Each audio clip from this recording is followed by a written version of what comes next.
বেশি সময় ধরে বিশ্ববিদ্যালয় ক্যাম্পাসের আশেপাশের এলাকায় এই ধরনের হামলা অব্যাহত রয়েছে এবং এখনো এই হামলা থেমে চলছে।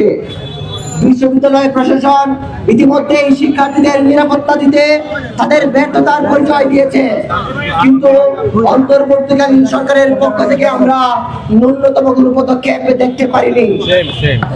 বাংলাদেশের সকল ক্যাম্পাসে এবং সকল এলাকায় যে ধরনের সন্ত্রাসী কর্মকাণ্ড পরিচালিত হচ্ছে তা রুখে দেওয়ার জন্য অন্তর্বর্তীকালীন সরকার শক্তিশালী কোনো পদক্ষেপ কোথাও নিতে পারেনি এবং আমরা মনে করি সর্বত্রই প্রশাসন ব্যর্থতার পরিচয় দিয়েছে। শিক্ষার্থীদের সাথে স্থানীয়দের এই চিটাগং বিশ্ববিদ্যালয় ক্যাম্পাসের সকল শিক্ষার্থীর নিরাপত্তার জন্য হুমকি বলে আমরা মনে করি।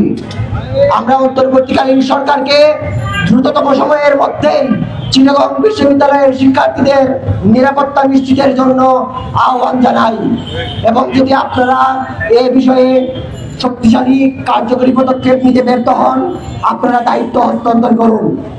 আমরা ঢাকা বিশ্ববিদ্যালয় থেকে চট্টগ্রাম বিশ্ববিদ্যালয়ের শিক্ষার্থীদের প্রতি সহানুভূতি প্রকাশ করছি এবং আপনাদের পক্ষে আমাদের দাবি এবং প্রতিবাদ অব্যাহত রাখছি।